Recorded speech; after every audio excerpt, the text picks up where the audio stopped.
Hi, I'm so glad you found the show. These oldest episodes are from 2018. I just found out recently that when people find the show, sometimes they start at number one. But this isn't a book that you must listen to in order. Please, I highly, highly recommend go to the most recent and work your way back, because our purpose here is to present up-to-date information. And some of these were from 2018. It's been a while. So please, please, please do not start at number one. You're listening to Creating Great Grooming Dogs. I'm Chrissy Neumeyer-Smith. I'm a certified professional groomer, certified behavior consultant for canines, and certified professional dog trainer. And this, my friends and colleagues, is the podcast where grooming and training meet.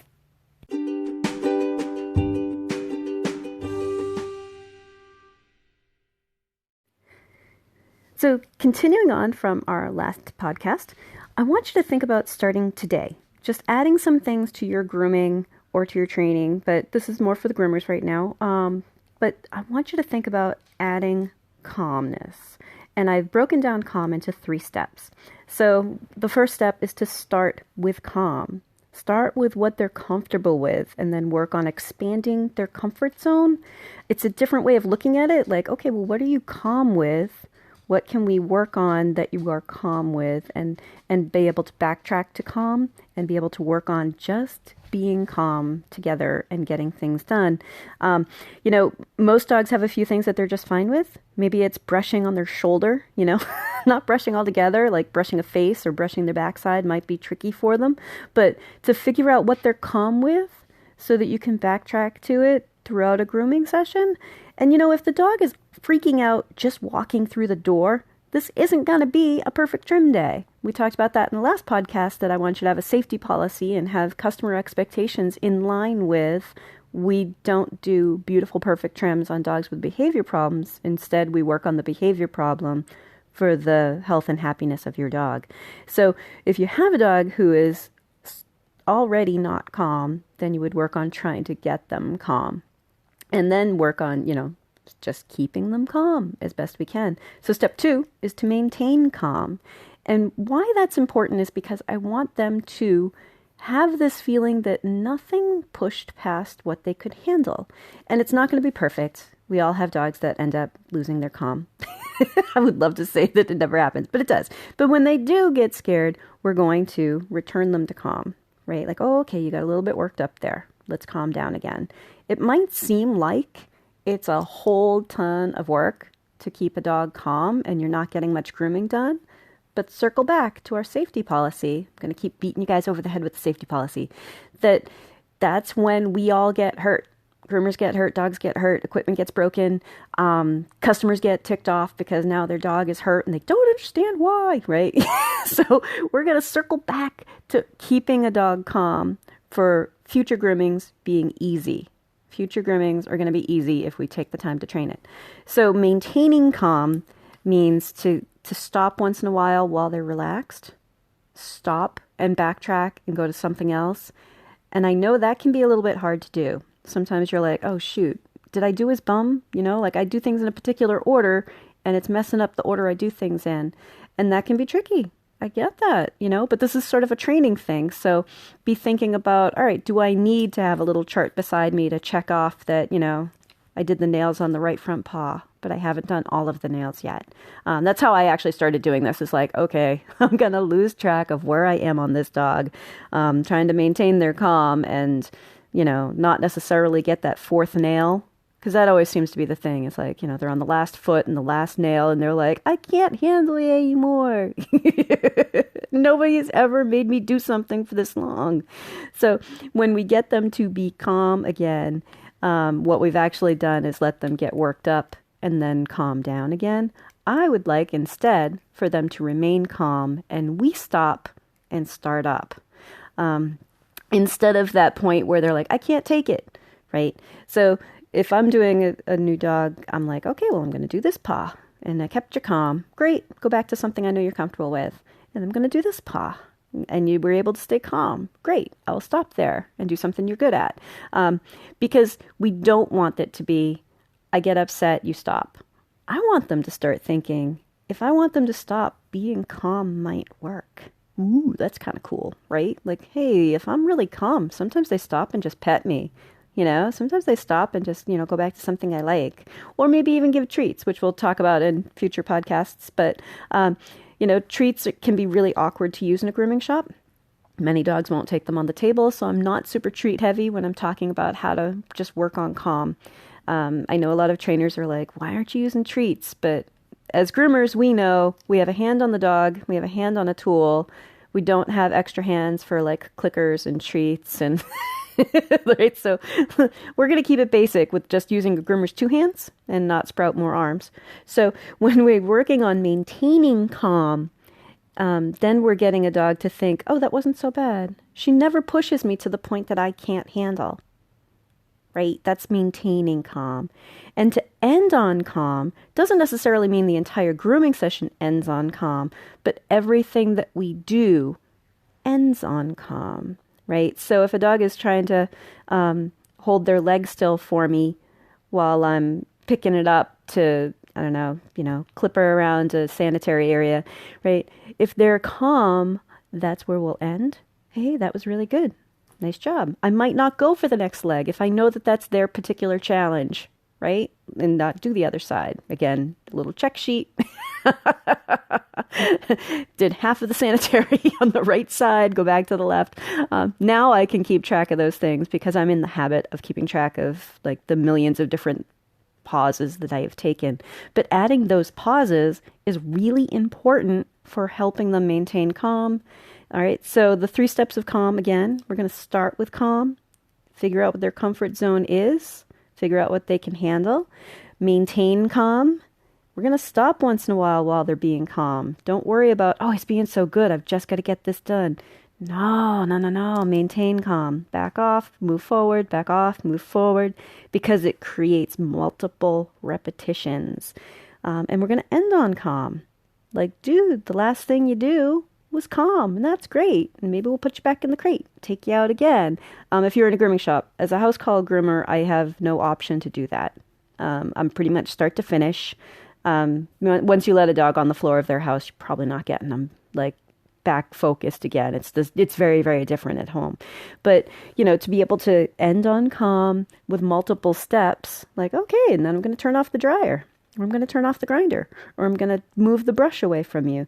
You can be calm and I'll stop. You don't have to freak out. You don't have to growl at me. You don't have to cry. You don't have to jump around. And while we're doing this too, I want you to think about sometimes a dog will throw us very, very small, subtle skills and asking us to stop, right? So sometimes they're doing this like, what if I just wiggle a little bit? And you know what? Yeah, I reward that. I'll stop if they give me something so polite, something very, very small, because in the end, they're learning, oh, she did listen. I don't need to do anything dramatic, because some of what we're seeing with dogs that are bad for grooming is drama. Like, I am over the top, right? If I can get a dog to just give me like a slight little wiggle, to tell me, I'm kind of losing my balance here while you've got my leg up. Yeah, I'm going to encourage that. Because as they learn more, then we say, well, sorry, dude, I'm going to keep finishing here. Like later when they are more comfortable with the whole process, we can teach them more about how much we need to do. But starting with calm, maintaining calm, ending calm, that's what I'm calling the 3 steps of calm. I know. It's going to sound so easy, and then we're going to go, wait a minute, you got to be kidding me. That can't possibly work. So will this work on dogs who are spoiled rotten at home, dogs who are really pushy, dogs who are afraid or had a bad experience or are very dominant, et cetera, et cetera, et cetera? The thing is that, yes, it will. And we're going to get into that stuff in the next part, because all of those various things are the stories that we add to behaviors that we observe. So we're going to talk about subjective and objective in the next part. Let's talk about dogs who are bad for grooming, dogs who hate it, dogs who are scared of everything, dogs who are rescues or abused or had a bad experience or spoiled at home. Those are all subjective. They're all stories based on things that you observed. And the observations are really what's important in changing behavior. So I want to talk to you a little bit about what subjective and objective data are. So stories are subjective, and that means that they're how an individual interprets what they observe. And interpretations can vary wildly. One person might see a dog who is nervous, and another person might see a dog who is angry, or, that what they're observing is being interpreted through words that they're familiar with or through their own point of view. But the data that we really need if we want to do a training plan, if we want to help them be more comfortable with something, is we need to know, well, what are we looking at? What did we actually see? Observations are objective data. So they're what an individual can see with their eyes, hear with their ears, touch with their hands. They give us key details about the behaviors so that we can make a plan. And what I mean by that is the dog shaking and pulling away? Is the dog lunging forward and growling? Those are behaviors that we observe, right? Or is the dog trying to pull out of my hand? Is the dog relaxed in my hand? Those are things that I can feel with my hand. I might interpret that as the dog is happy because he's not trying to pull away and he's calm in my hand, but that's still an interpretation, right? It's okay for us to make up interpretations and to use subjective stuff. Certainly you're going to hear me say things like when a dog freaks out, because we do talk about those. We talk in that way. That's kind of the human dialogue. But to be a little bit more scientific is to be objective and say, well, what did you see? All right. When a customer comes to us and say he hates it when I touch his feet, we usually ask, well, what exactly does he do? Right? And when a groomer tells me that they're working with a dog who is terrible for the dryer, I also ask, what does the dog do? Because what the dog does is going to lead us to some sort of a solution. Does the dog freak out when you turn on the dryer? Or does the dog freak out when the air blows on their coat? Or does the dog freak out when the air blows on their coat near their ears? Those are very, very different things. If we just say he hates the dryer, we might be trying to help him with a problem he doesn't have. So for instance, if he doesn't freak out when he hears a dryer turn on, then we don't need to work on that part. We need to work on the feeling of the dryer in a particular area so we can be more specific and save ourselves a ton of time. And that's really what I'm looking for. Like, let's all just save some time, right? Trainers do it too. So it's not just groomers doing it, but trainers do it too. They're like, oh yeah, it must be the loud noise. Dogs are afraid of loud noises. But I gotta say, I find that that's an assumption too. That's part of a story that we think up because we're thinking, well, what I have observed in the past or what my experience has been or what others have told me. But if we take a look at the face and the body language and what we're actually seeing, is sometimes they're not afraid of a noise. Many of our house pets, these are house pets. My dogs can sit through an Avengers movie in the living room at full volume. They're not afraid of sound. So I can tell you that, many of our dogs are okay with watching a football game and can hear noises and not freak out. So for us to assume is bad too, or to assume that because this dog is a rescue and afraid that he must have had a bad experience. That means that we don't have any data yet. We're making an assumption. But if we look at what he does, because it could be that a rescue dog doesn't have any experience. They're totally overwhelmed, which is actually more often the case. They're like, what is happening here? I've never been around this atmosphere, So we need to know what it is that we're seeing and be better at picking out those details, right? Like, what did you observe? Groomers, I find, observe things that others don't necessarily see. Your grooming eye is really, really strong. Trainers, in fact, I talk to trainers about you should probably, if you want to learn more about body language, see about helping out at a grooming shop a little bit. Because groomers get that faster because we're actually reaching into crates to put leashes on dogs that we don't know, that we really don't have much of a history on. We're taking an owner's word for it. Like, oh yeah, they said at the last grooming shop he was always good, when we moved and blah, blah, blah, We don't know that dog. And we're going to touch him all over. And as groomers, we see those little signs, the sharpness in an eye, a little bit of a body stiffen, that are very subtle, that we're catching on to. And if we keep in mind that those are observations, those are objective data that we can really use to say, okay, well, what exactly is this dog worried about? What exactly is this dog calm with? Then we can work on helping a dog become more comfortable with something that they're uncomfortable with. Instead of going through, I often hear people saying, oh, yeah, you need to counter condition, desensitize them to dryers.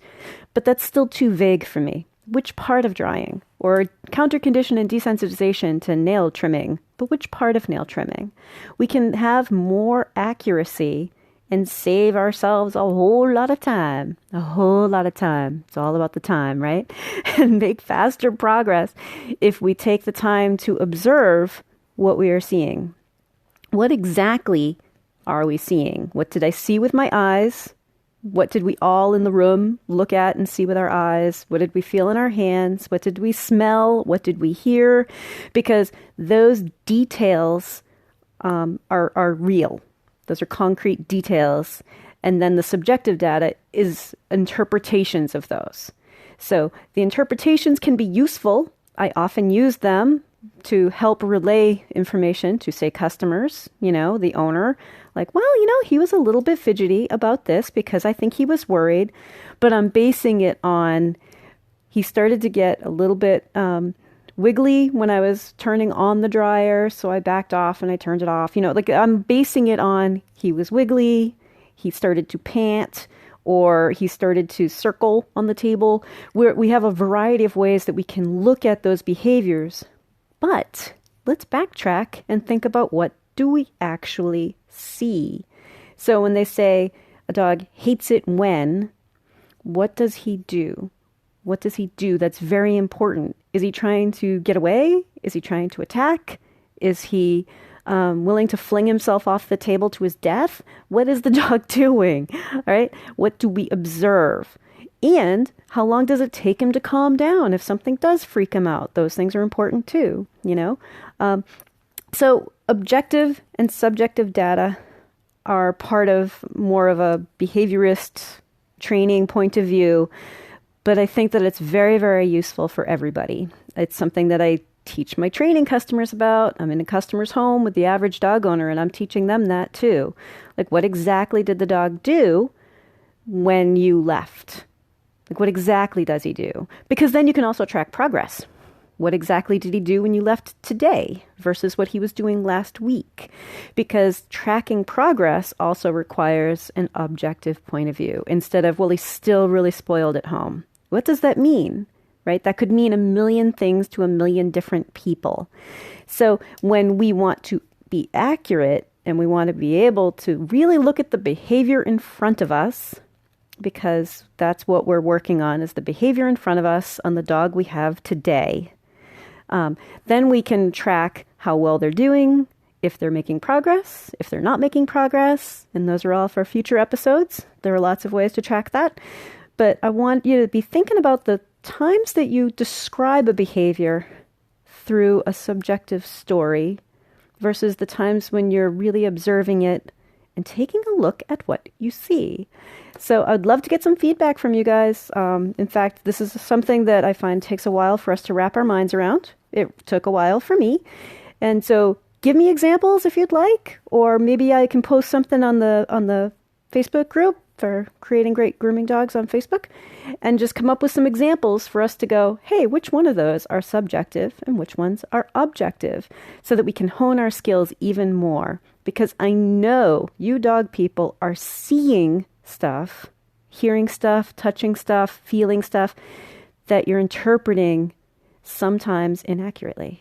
So it is very, very common in training to have to really work on your skills for being an observer and to watch behavior. And I know you've got it in you and you can do it. And it's going to be so helpful for you when you're able to recognize when you've created a story versus when you have looked at something kind of in a more scientific way, when you have observed it and I saw this, and then think, how can I help the dog with the thing that I saw?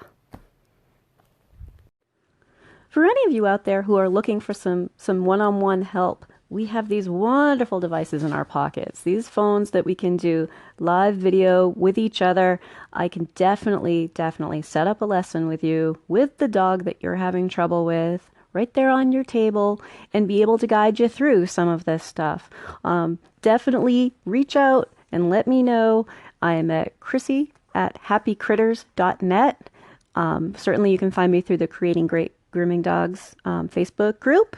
And we can definitely set up times to work on these things together, because you might be surprised how much I can do for you live, where we're actually looking at each other, being able to observe what you're seeing, helping guide you, or even showing you on a dog over here on this end of video. So there are ways for us to help each other. There are ways to learn this from a distance.